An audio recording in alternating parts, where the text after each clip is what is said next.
Praise the lord. ఈ దినము కొరకు సిద్ధపరచబడిన దేవుని వాక్యము లేవీయ కాండము 26వ అధ్యాయము 11వ వచనం. నా మందిరమును మీ మధ్య ఉంచెదను, మీ యందు నా మనస్సు అసహ్యపడదు.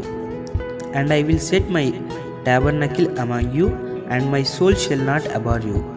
ప్రభునందు ప్రియులారా, ముందుగా మీకు హృదయపూర్వక వందనములు తెలియజేస్తూ ఉన్నాను.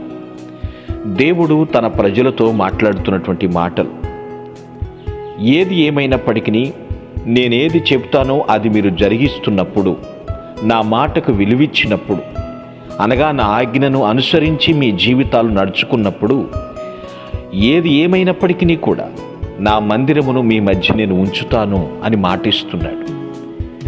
మీ యందు నా మనస్సు ఎప్పటికీ కూడా ఏహ్య భావాన్ని చూపించదు, అసహించుకోదు. దేవుని మందిరం మన మధ్య ఉండటం ఏమిటి? ఇది మనం సరిగా ఆలోచన చేయాలి. మనకు తెలుసు, దేహమే దేవాలయం అని చెప్తూ ఉంటాం.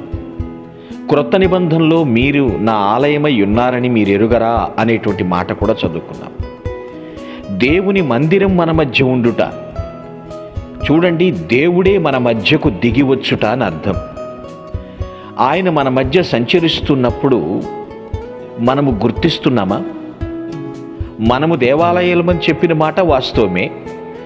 ఆయనే మన మధ్య ఒక సంచరించు దేవాలయముగా మన మధ్యకు వచ్చిన మాట కూడా వాస్తవమే.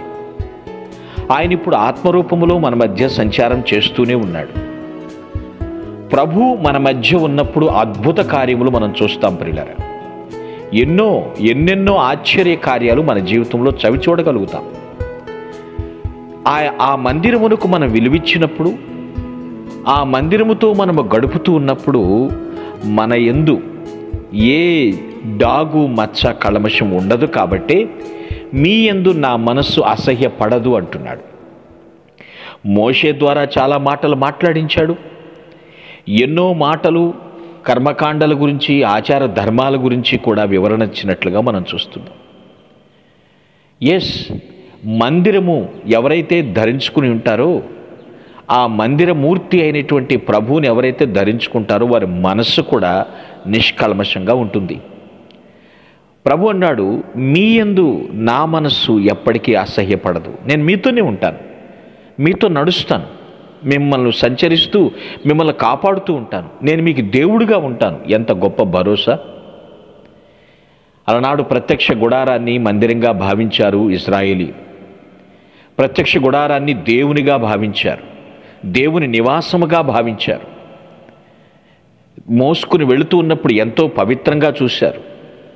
ప్రియులారా, ఆయనే సజీవ రూపంగా భూమి మీదకు వచ్చాడు, ప్రభు అయినటువంటి క్రీస్తు. ఎవరైతే ఆయన యందు మనస్సు నిలుపుతారో వారి పట్ల దేవుడు మనస్సు సంతోషిస్తుందని ఇక్కడ వాక్యం సెలవిస్తుంది. అందుకనే అంటాడు, మనస్సు మారి రూపాంతరము చెందాలి అని పౌలు ద్వారా మాట్లాడించాడు.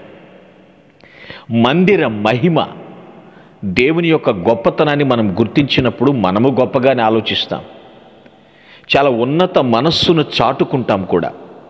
కాబట్టి ప్రియులారా, మందిరమై ఉన్నాడు దేవుడు. మందిరముగా ఉండి మనల్ని ఒక మందిరాలుగా మార్చాడు. ఆయన మనలో నివసిస్తూ, మనతో నివసిస్తూ, మన మధ్య సంచారం చేస్తూ, మన మనస్సులు ఎరిగినవాడు, ఎప్పటికీ కూడా అసహ్యపడడు, అనాథనులుగా విడవడు ఆయన. కాబట్టి ప్రియులారా, మనము దేవుని మందిరములుగా అనేక చోట్ల దేవుని నామాన్ని ఊరేగించుదుముగాక. ఆమేన్. మీ కొరకు ప్రార్థించుటకు మేమెల్లప్పుడూ సిద్ధం. Praise the lord. ప్రభు నామమున మీ అందరికీ వందనములు. ఈ మా సందేశముల ద్వారా మీరు ఆశీర్వదింపబడినట్లయితే మీ తోటి వారికి షేర్ చేసి దేవుని రాజ్య సువార్తలో మీరు కూడా పాలుభాగస్తులు కావాలని ఆశిస్తున్నాం. మొదటిసారిగా ఈ ఛానల్ను చూస్తున్నట్లయితే మా ఛానల్ను సబ్స్క్రైబ్ చేయండి. వీడియోలు నోటిఫికేషన్ రూపంలో పొందుటకు బెల్ బటన్ని ప్రెస్ చేయండి. God bless you.